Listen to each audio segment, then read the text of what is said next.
of the we came, and to it we return.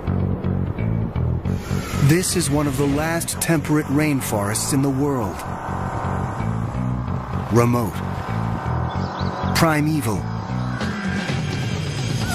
and pulsing with life.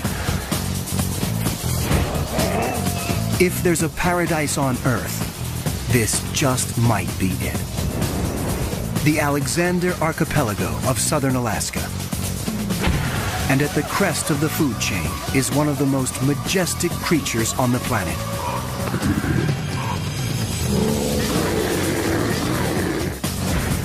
This is the biggest, most magnificent predator on the block.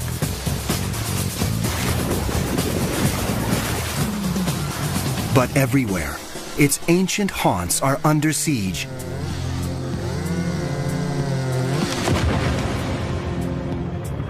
As the modern world closes in, this could be the great brown bear's last stronghold. To protect this extraordinary species, researchers have to learn more about its secret life deep within the forest, and quickly.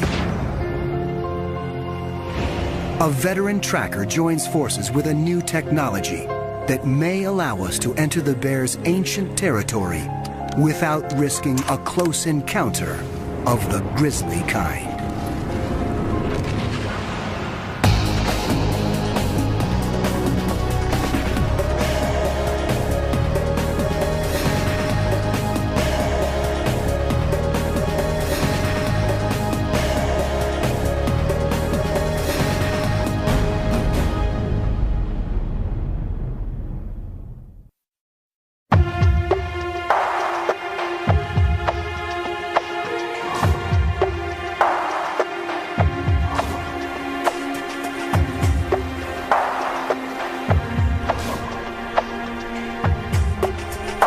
The Alexander Archipelago.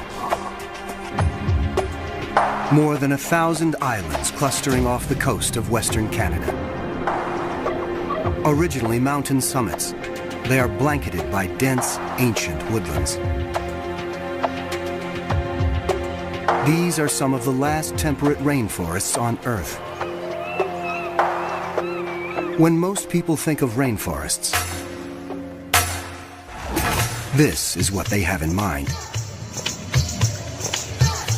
Lush, wet, warm, a steaming jungle.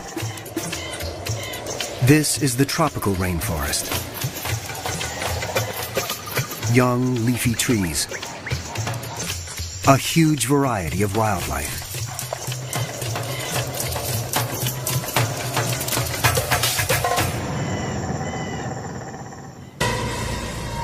By contrast, the temperate rainforest is relatively cool. It grows in coastal areas, and its trees are mainly spruce and hemlock, often between 500 and 1,000 years old. It is less diverse than the tropical rainforest, but no less imposing. It is a place where land and sea come together to form a whole greater than the sum of its parts.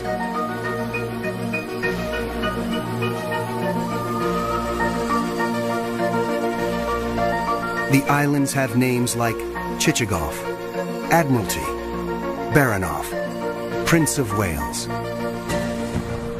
Remote from urban centers, it is a world few humans have penetrated.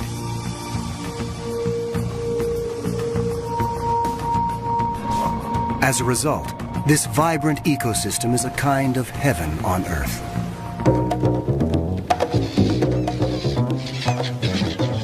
And the variety of wildlife here is astounding. The pristine rivers are alive with countless fish.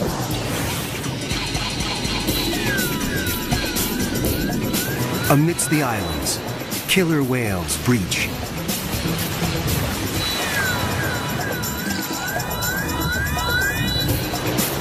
And humpbacks plunge.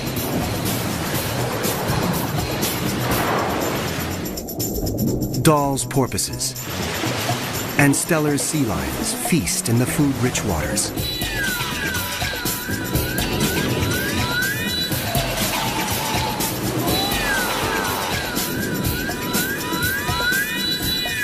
Sitka black-tailed deer make their home in these woodlands, always alert for natural enemies.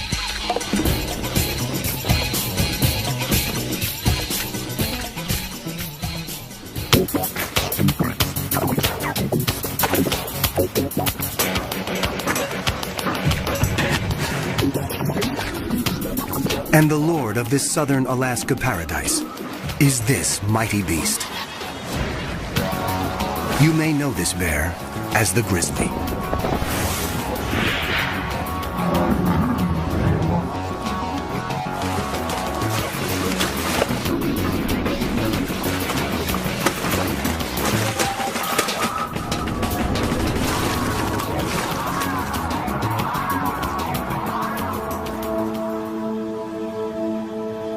Like the forests it roams, this bear is both majestic and mysterious. In North America, brown bears are often called grizzlies, though biologists reserve the term grizzly for inland brown bears and use brown for bears that live on the coast. Genetically, the two are identical. Whatever this bear is called, it is not a bear to be taken lightly. It can weigh more than half a ton and yet reach speeds of almost 40 miles per hour. The brown bear is arguably the world's largest land carnivore. You might think that honor goes to its cousin, the polar bear, but many scientists classify the polar bear as a marine mammal because it spends most of its life in the ocean or on sea ice. On land, the grizzly is king. It can rise up to 9 feet in height.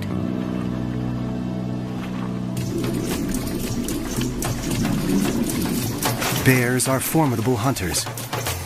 They have a keen sense of smell, 7 times more powerful than a dog's. And they are notoriously patient in stalking their prey.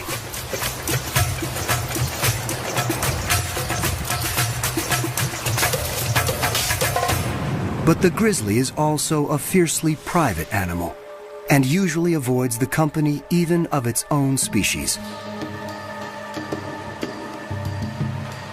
Any human trespassing on its space is asking for trouble. And that includes biologists who'd like to get close enough to learn more about this reclusive animal.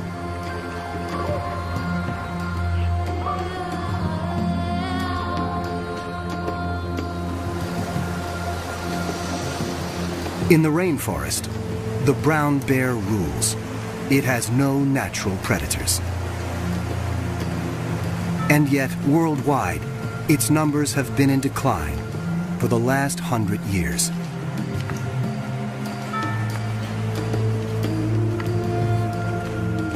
In the early 1900s, more than 100,000 brown bears roamed the western United States.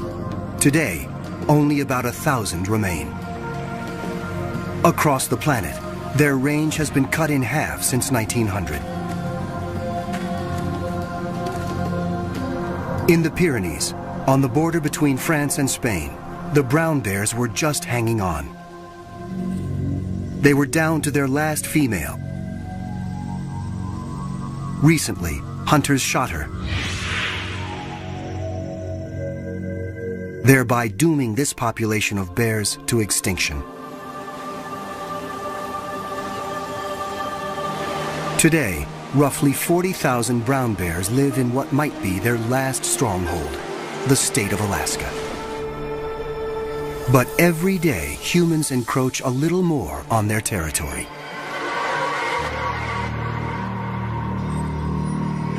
And once again, as in the ancient story, it's man who has brought trouble to paradise.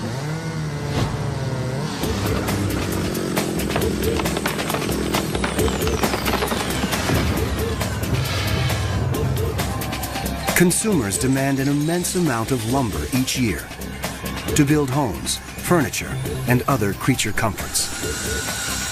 The inevitable result, forest clear-cutting and the roads built to carry out the trees.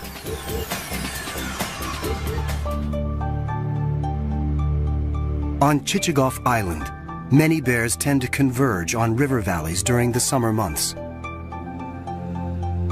But over the last 20 years, roads have cut deep into this once virgin wilderness. And timber clear-cutting has turned some of the bears' summer stomping grounds into stump fields. As human activities extend further into the grizzly's ancient domain, humans and bears are meeting more and more often.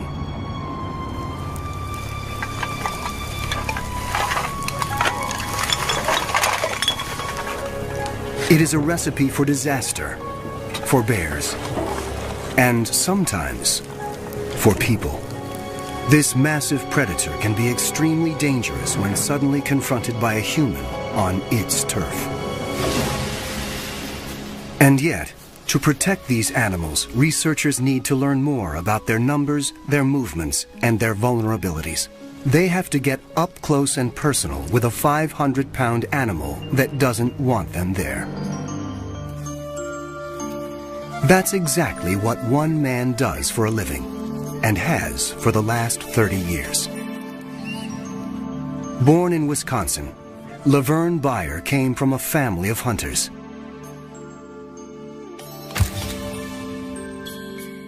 He arrived in southeast Alaska in 1970 and fell in love with the wilderness.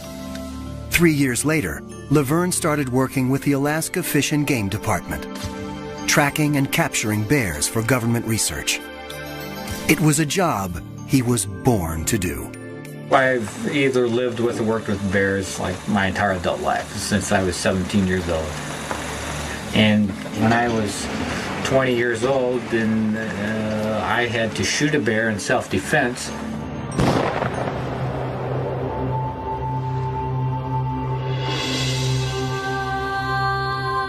And once you have to shoot a bear in self-defense, that's kind of one of the events in your life you don't forget.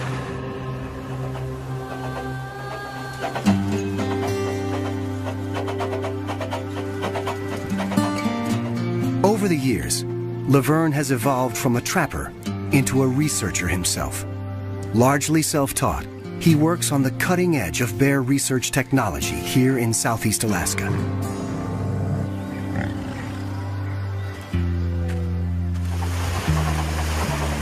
Based on a 70-year-old tugboat, Laverne has captured more than 700 bears since 1975 and is now one of the most respected bear trackers and researchers in the region. Someone who combines traditional tracking skills and the best that modern technology has to offer. I'm a man who's stuck in the wrong time period because I appreciate things from the past.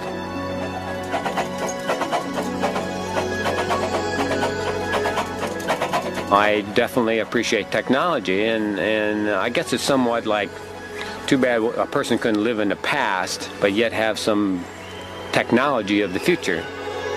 Technology of the present includes VHF and GPS radio tracking collars, which Laverne and his colleagues use to get a sense of the bear's movements. He wants to know how their range is changing over time in response to clear cutting and road construction. Before you can attach a radio collar, though, you have to capture the bear. Laverne and his Fish and Game colleagues have been studying Chichagof Island bears since 1989. Jack Whitman is part of that team. Chichagof is one of the continent's largest islands, with an area of over 2,000 square miles. About 1,100 people live there, and about 1,600 brown bears.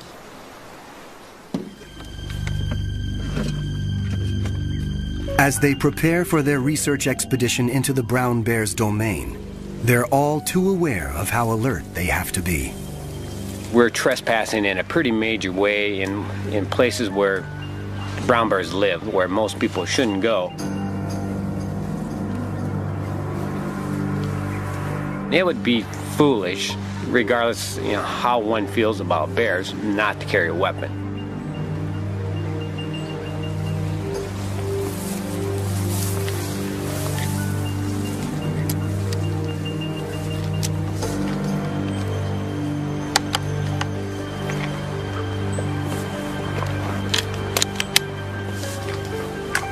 An ancient trail leads into the world of the bear.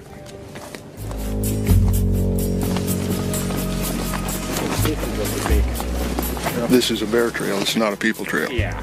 No, there's no people come down here. Years of bear traffic have cut this path through the forest. The bears are out of sight, but their presence is everywhere. You can probably see bear hair still attached. Big knot of bear hair there. To learn where bears roam off the beaten path, Laverne and Jack want to deploy a radio collar. And that means they have to catch a bear.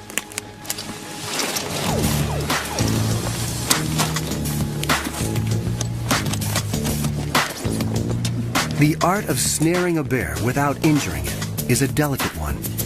In order to direct its path into the trap, you have to think like a bear thinks. You have to choreograph its movements. The bear has to hit a bullseye right here. Okay. We're trying to force that foot into that spot. Okay, so when he's walking down the trail here, he has hit that perfectly without touching the cable there. Plus you're trying to create his step for him too. This stuff here kind of leads him into this bullseye. If he steps on this, cable here a little bit, it's not going to catch him. The snare is set, but can it fool a bear? As the trackers make their way through the forest, their senses are on high alert for any sign of movement.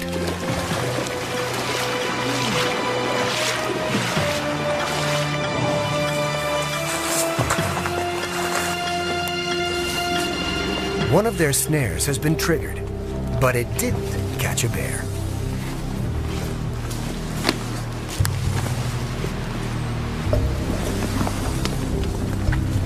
There's a clean miss too. Threw the cable way back there, and pulled it up. This here's been bumped a little, coming that way. It's going that way. Yeah, I think he stepped on this. Kind of looking at it. One thing is sure, there are bears close by. It's nice working down here where there's some targets out there. It's a target-rich environment. They try again and move on.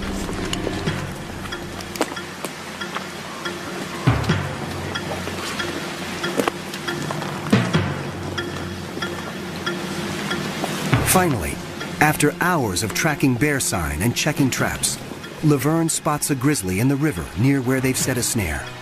It could be headed toward the trap. Now the key is staying silent, motionless, and downwind. They pick out motion, so you move slow, and deliberate, and if preferably you move when they're not looking at you.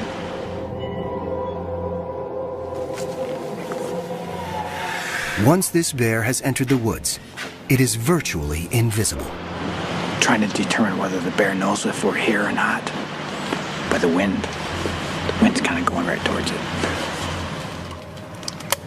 After nearly 30 minutes, Laverne and Jack hear signs that the bear's been caught, but how firmly the snare has grabbed its foot is unclear. At this point, it's kind of, how is this all going to play out? There's other things that are going to happen here to determine whether it's a good capture, a bad capture, an ugly capture. A tranquilizer dart is the most gentle way to put a bear to sleep, so they can attach the radio collar and do their research. For now, the animal seems relatively calm. Once the bear definitely discovers that we're here, it could be a different story. The body language could be different. It could become more aggressive. These woodsmen are skilled at keeping their bear encounters from turning violent. Still, they never enter the forest unarmed. Regardless of the size of the bear, they're capable of injuring and killing people. So it's just prudent to carry a weapon, and in hopes you don't have to use it.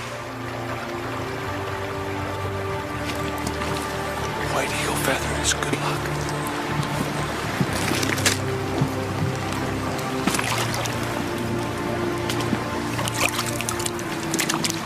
To make sure he places the dart accurately, Jack has to get within 10 yards of a 500-pound and now very aggravated bear. As he lines up his sight, Laverne covers him, just in case.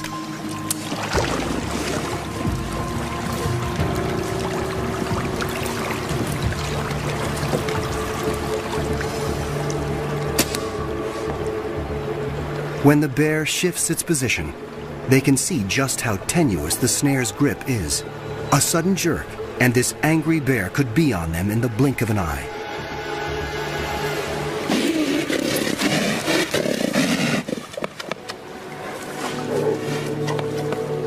Luckily, the tranquilizer is already taking effect. If not, the bear might easily have pulled free. Minutes later, she's out. And the researchers can go to work. But Laverne and Jack know that another bear could be watching them. Their every sense is attuned to movements and sounds coming from the trees. They waste no time. First, a blood sample. Then, the radio collar.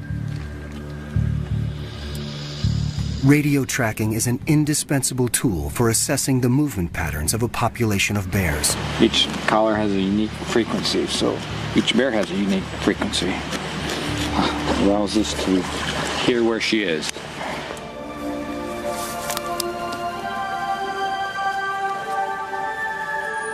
Today, the forest has let them in. It remains to be seen if it will let them leave.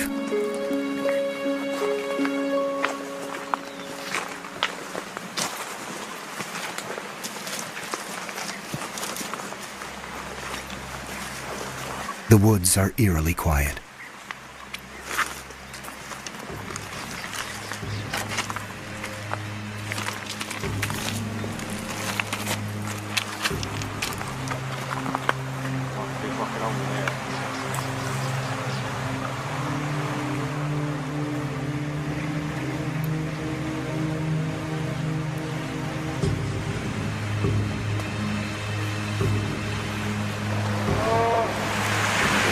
Yep, right there. I think I hear a growl. Suddenly, they realize they're being watched.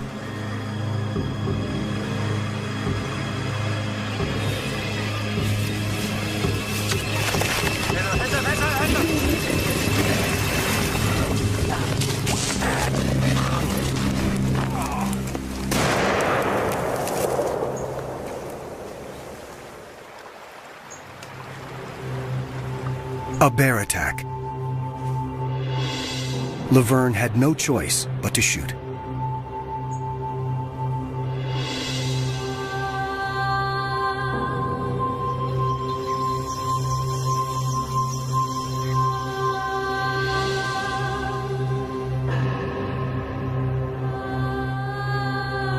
A day that began so auspiciously has ended in heartbreak. The forest let Laverne live, this time, but also forced him to confront a grim reality. Sometimes this work exacts a terrible price.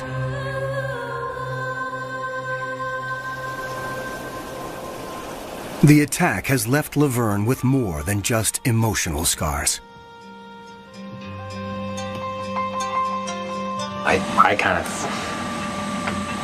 I feel responsible.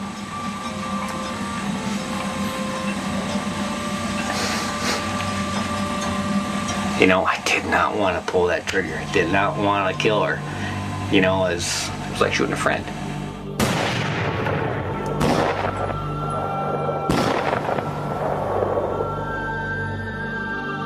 and felt, we're trying to help you. We're trying to help her, or help the species. She doesn't know that. I don't want to shoot you. Can't you understand that, we're not trying to hurt you?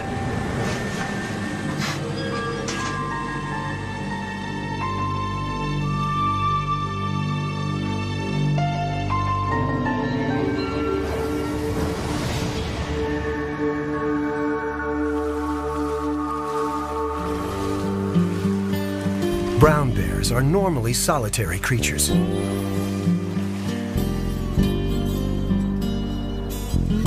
And most of their time is spent finding food and eating.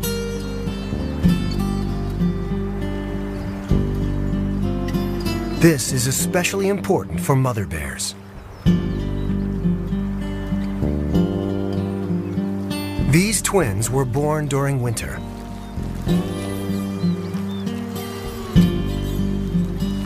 They depend upon their mother's milk.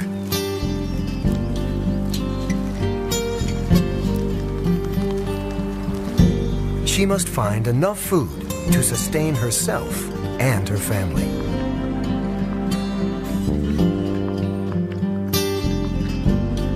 In early summer, brown bears commonly eat berries, grasses, and other vegetarian fare.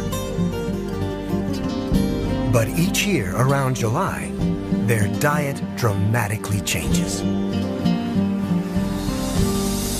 And it all begins here. Enfolding the islands of southeast Alaska are the rich waters of the Inside Passage.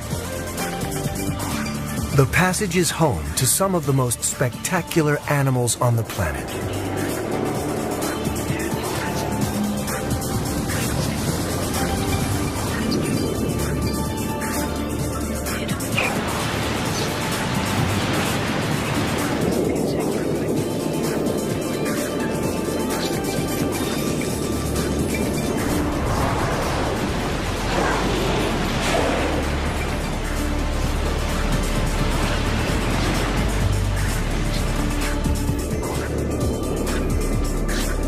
The cold, nutrient-rich waters welling up from the Pacific depths nurture a flourishing food chain. Massive schools of fish thrive on rich plankton and attract an army of predators. Humpback whales gather to feast, working in groups to capture herring.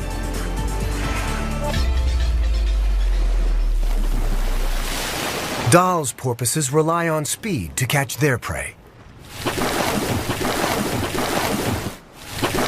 But sometimes they are not fast enough to escape this mighty hunter.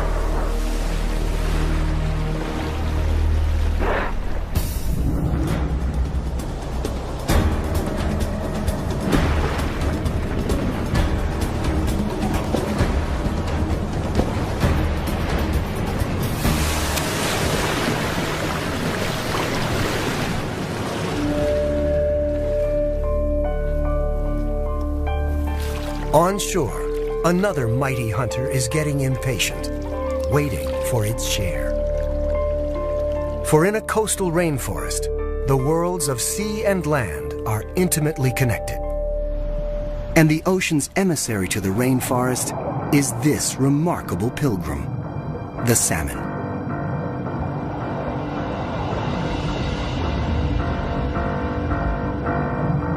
Chinook, coho, sockeye, pink, and chum. 5 species of salmon make the long trip back from the ocean to the place of their birth. After several years at sea, they've returned to spawn for the first and last time.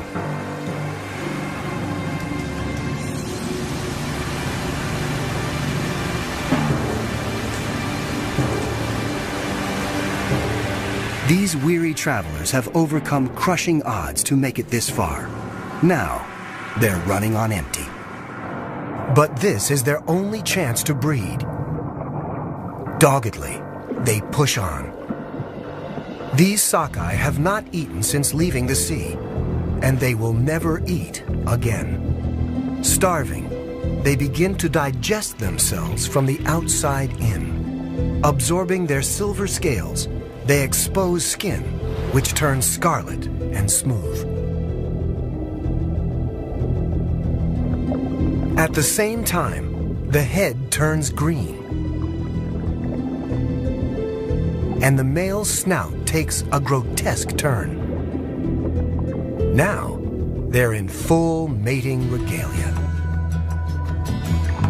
When they reach the spawning grounds, a female thrashes out a nest.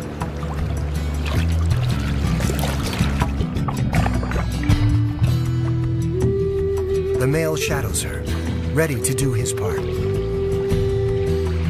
The spawning rituals culminate under cover of night. A female shudders with the effort of expelling her eggs.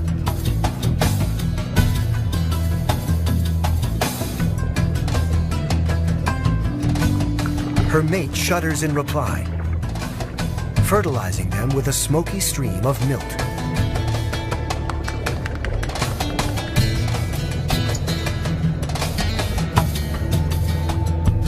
A female can lay 1,000 eggs per nest, and she may build several before she dies.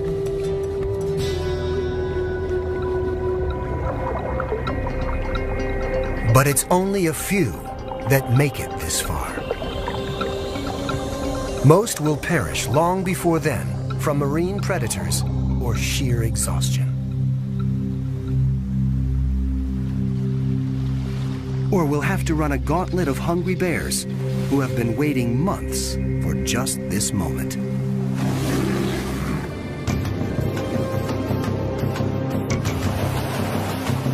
Bears are patient hunters, and for animals their size, their striking speed is phenomenal.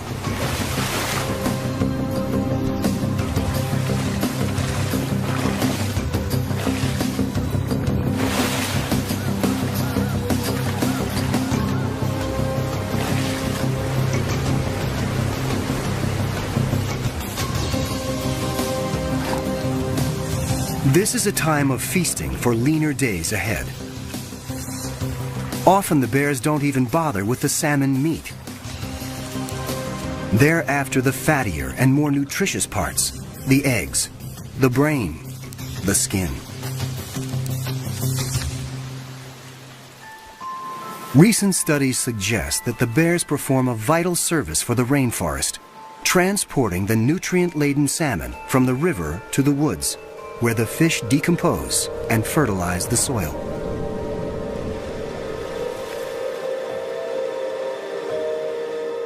But bears aren't the only hunters on Chichagof Island today. Brown bear hunting is legal in Alaska. Brown bear hunting season is open until the 20th of May. No matter how Laverne may feel personally about the practice, big game hunting is a popular sport in Alaska. If it's going to happen anyway, Laverne wants to make sure it's done properly, and the right bears are taken.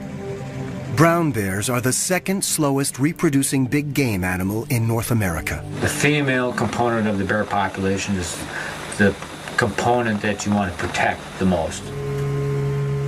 With more than 3 decades experience, few guides are better equipped to track an Alaskan brown bear than Laverne. But he's here for one reason and one reason only: to make sure that if a bear is going to be shot, it's going to be a mature male bear.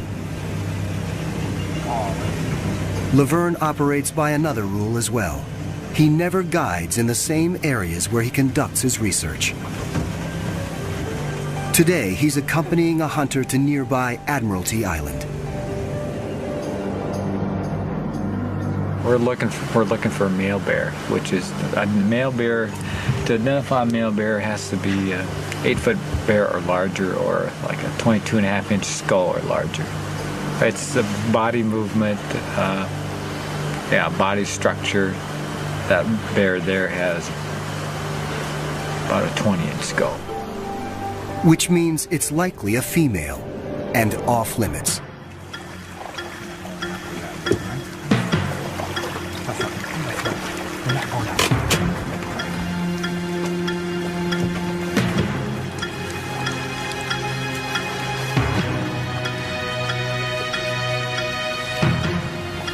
This bear too is a female. The hunter may be frustrated, but Laverne won't allow a female to be shot.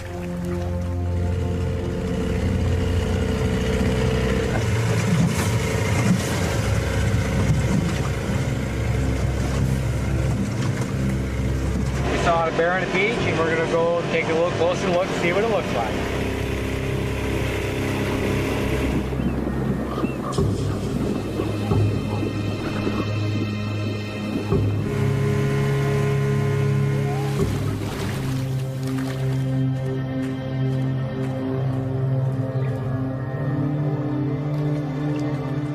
This is a large, old male. So Laverne gives the green light. The hunter lines up his scope. What an animal. My God. My God.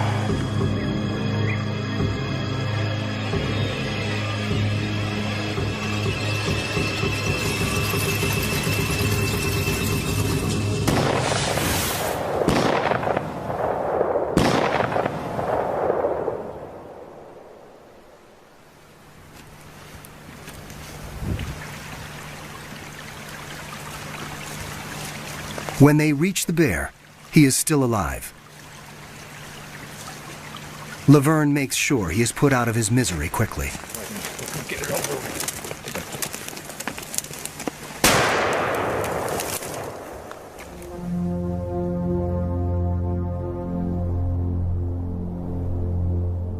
Human encroachment, whether in the form of hunting or road construction, is simply a fact of life in our primal forests.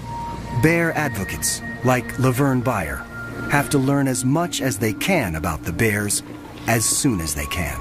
In their ongoing attempts to penetrate the mysteries of Southeast Alaska's rainforest, investigators have used advanced technologies.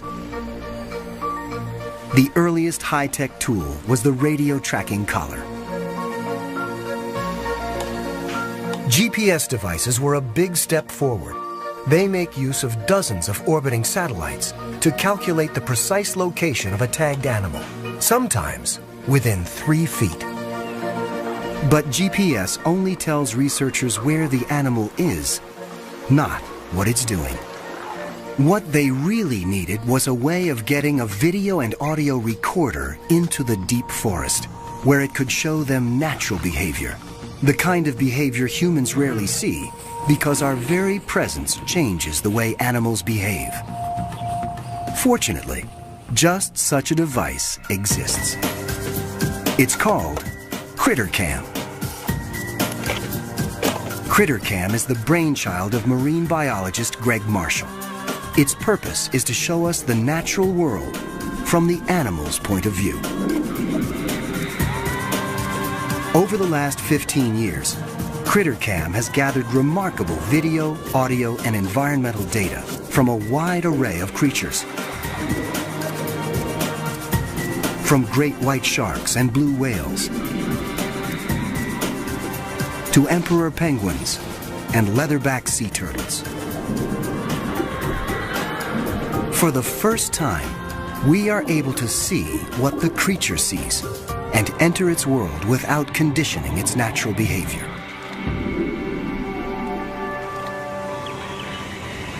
In fact, just off the coast here, CritterCam recently brought back remarkable footage of one of the region's most impressive marine mammals, the humpback whale.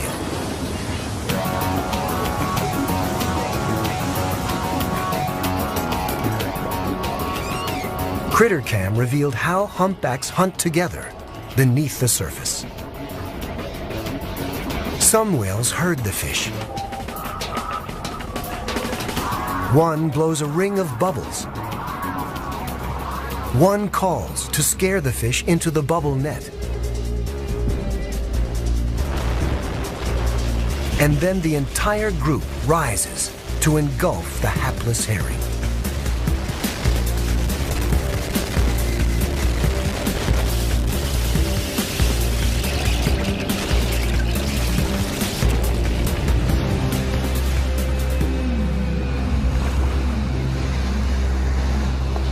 For the first time, scientists could penetrate the murky waters and watch the whale's behavior.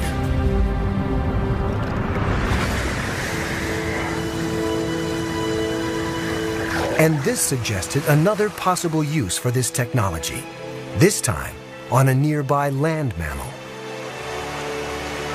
Because as experienced a tracker as Laverne is, he's never been able to watch brown bears in the thick of the forest. The GPS has been used on wildlife here in the past few years. Well, the next step for scientists is critter cam technology, seeing visually the wildlife's viewpoint. After years of success using critter cam to study sea life, Marshall and his team have developed a critter cam for land animals. This terrestrial version presents challenges the underwater device never had to face. For one thing, since audio and video signals don't travel through water, all data is recorded to an onboard tape, which is automatically released after 6 hours. There's no transmission with marine critter cam, so interference isn't an issue. But a rainforest is something else entirely. It's an interference machine. So engineer Dave Rash and his colleagues have put in thousands of hours making sure terrestrial critter cam was up to the job. Every element of the device had to be tested and retested, and then retested again. But it will all be worth it if critter cam brings back information that can help researchers protect the species. Still, lab testing only gets you part way. The critter cam team needed to find out how it performed on a live animal before they got into the field with a wild grizzly. How you doing? This is Damascus, the grizzly bear. He's about a 5-year-old guy. Lay down, be a good boy. Look at that thing, look at that thing. What do you think of that?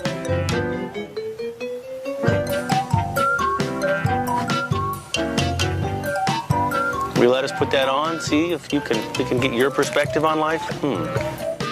Feed me, and I'm yours. Come here. Just look around. Let's walk up here. Take a bear walk. What do you think? Let's record. And one last test. Because even though this critter cam won't be diving to the ocean depths, there is still a good chance it's going to get wet. Good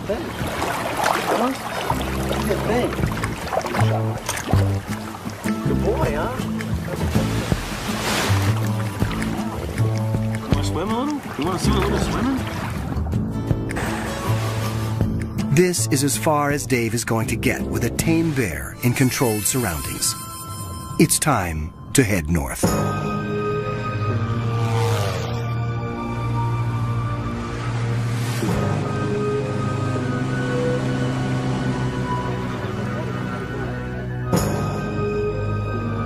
The terrestrial critter cam can dispense with the heavy recording mechanism and transmit directly to a remote receiver.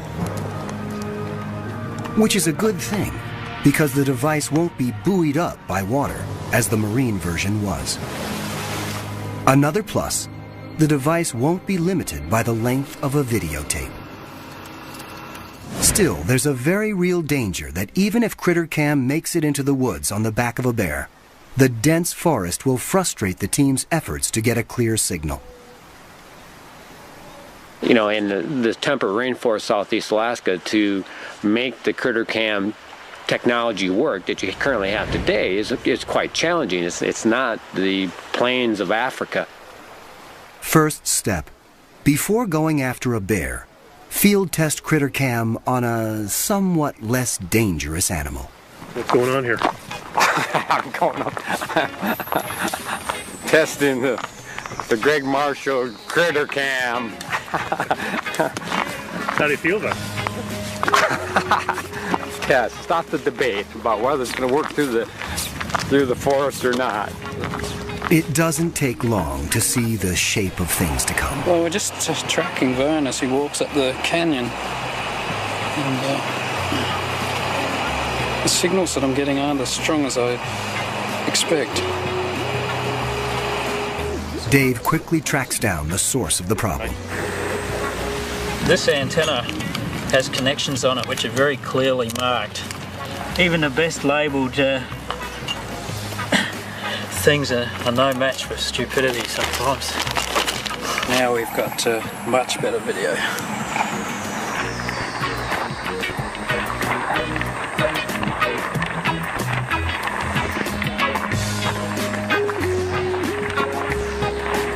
Check it out. Hey, there's somebody holding an antenna.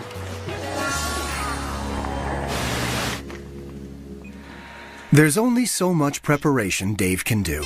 They'll have to try it out on a real bear and make adjustments as they go. We've come all this way, put in all this effort to get to this point, and I don't want my electronic part to be the thing that makes it not happen today, so I'm nervous. The effort will all be worthwhile if CritterCam can bring back information that will help safeguard these bears' future.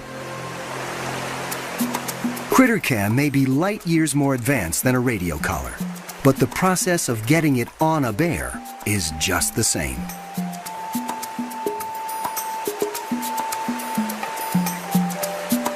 You carefully check various snare locations to see if a bear has been caught. The morning wears on, and only empty or sprung traps are found. Finally, a snare with a bear. It's a small bear, a juvenile, but it will do just as well as a large one for the lightweight CritterCam. Another bear could be nearby, so everyone keeps their eyes and ears open.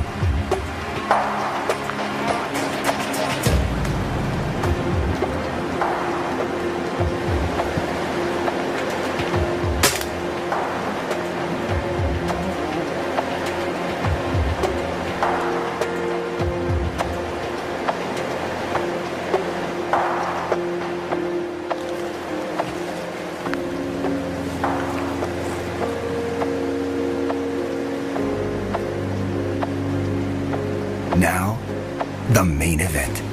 Dave, you ready with that thing yet?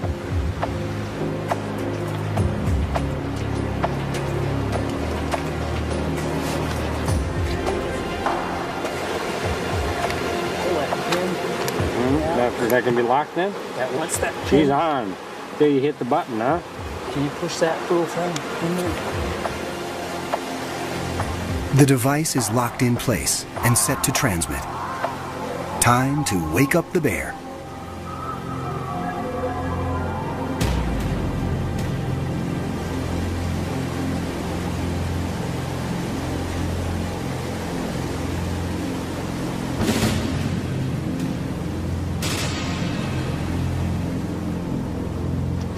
We've seen this shot many times before,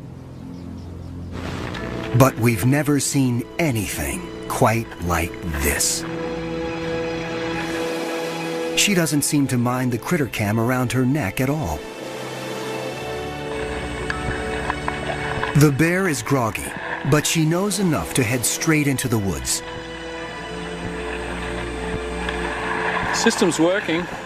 She's right on the edge of the range, but the signals are really marginal. I think she's right over on the other hill. It might be better for us to move over there if we can. Now I guess the work begins as we track the animal and see where it goes. So we might have our night cut out for us.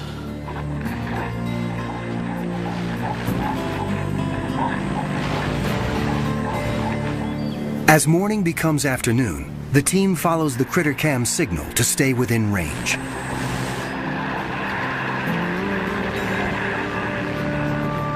Dave continually monitors the system's performance in this difficult terrain. Suddenly, an animal known for its solitary nature shows its softer side. Right there. There's a bear with her. She's having a greeting right now. That might be Mom. This is a complete surprise.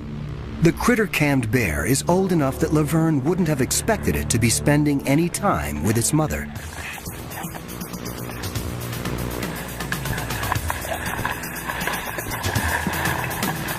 As the video starts to flow more clearly, they see some of the most intimate pictures ever captured of bear life in the depths of the forest.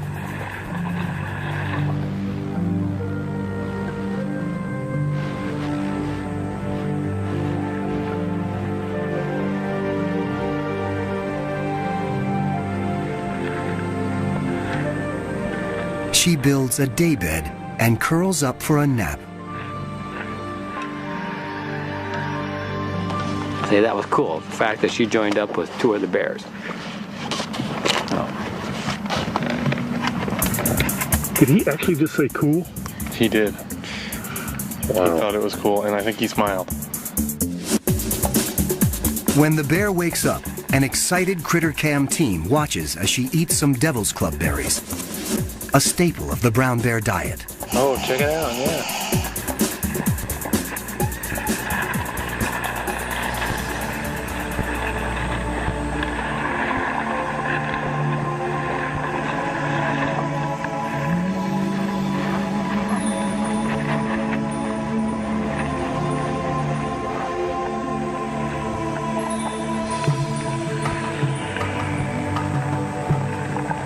Then she appears to eat a toad, not something her species is known to consume very often.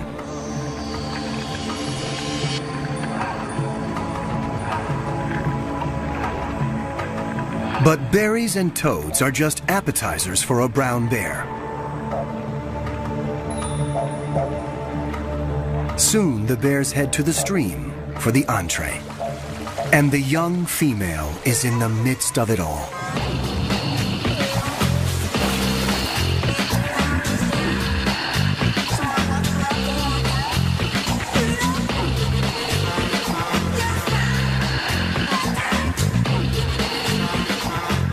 That's pretty good right there.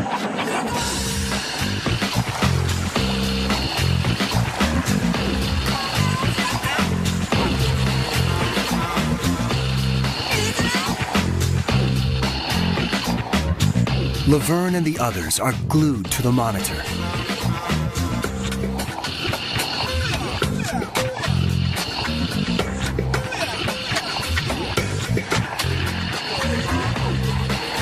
It's been a remarkable day.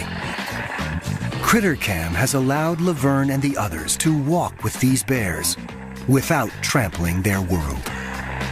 And what they are seeing bodes well for future research.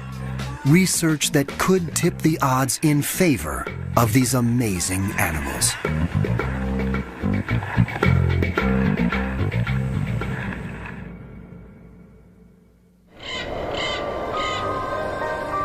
It took thousands of years to create the rainforests of Alaska's Alexander Archipelago. They comprise some of the most pristine wilderness in the world. And they could be gone in just a few generations. The future of road building in southeast Alaska is unclear. But what is clear is that more roads would mean more pressure on the bear's home territory. And more encounters between human and bear. The brown bear's best hope may lie with researchers and advocates like Laverne Beyer, a man who has seen grizzly bears die, sometimes at his own hand, and knows all too well the cost of unrestrained human expansion. There are undoubtedly many stories hidden within the thick shadows of the northern rainforest.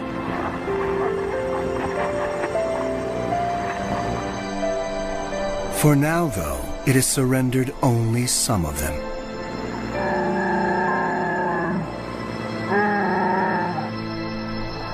Time alone will tell if it can be persuaded to relinquish more.